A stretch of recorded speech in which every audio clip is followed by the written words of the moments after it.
Good day mga kabukid. So, nandito na ulit tayo sa Baliwag sa Kubo para magbutas ng tatamnan natin ng sitaw. So guys, pakita ko sa inyo yung buto ng sitaw guys. So kahapon, hindi natapos yung ating spray dahil nga umulan. So baka ngayon, hindi ulit matuloy dahil medyo kulimlim guys. Ito yung buto ng sitaw guys. Yan. Yan yung buto ng sitaw guys. So, maghahanap tayo ng stick na dalawang tangkal ang haba. Dahil yun po ang magiging guide natin kung ganong kalayo ang pagitan ng ating sitaw. Bale, bawat isang butas, 2 puno ang nakatanim doon para maganda ang bunga ng ating sitaw. Kasi hindi po pwede na tatlo, apat na buto po na binhi ang ating itatanim. Dahil po, natabal po yun. Tabal. Kung saan po, tabal. Yung tabal po ay, po yun, biglang pagkapal po ng dahon ng sitaw na hindi po parang sa tao, hindi makahinga. Meron po kasing ganun eh. So, samahan nyo ako. So, dito guys, nagdikit na tayo ng apoy. Paglutuan natin ng ulam kasi di pa tayo nakakain. Tapos, yung baga is magagamit pa natin sa pagpuputos ng ating sitawan. Yung pinakabaga niya, ilalagay natin dito sa lata. Siyang ating ipapangputas sa ating mga plastic. Sa plastic ng ating plastic. Guys, dito, tapos na tayo magluto. Hindi ko na guys pinakita yung pagluluto kasi Lucky Me at itlog lang naman. So, halos lahat naman sa atin, alam na siguro ang pagluluto ng itlog at Lucky Me, diba? Tapos, ayun guys. Ayan.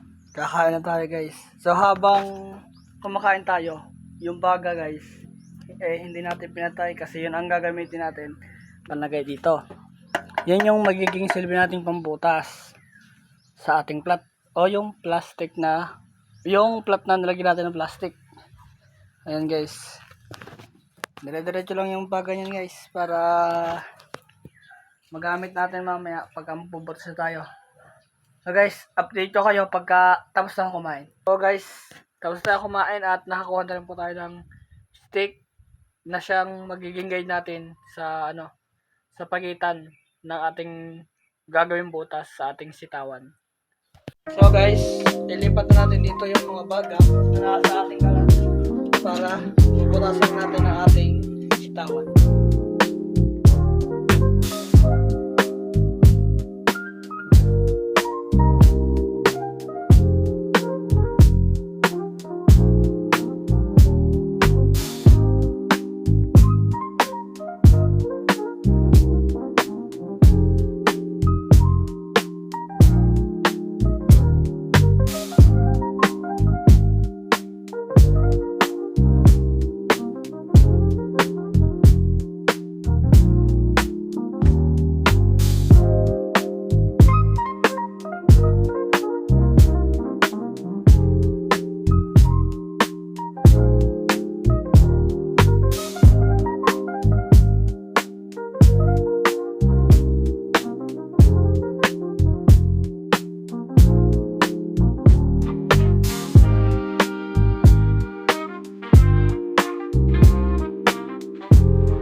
So guys, paalis si Papa.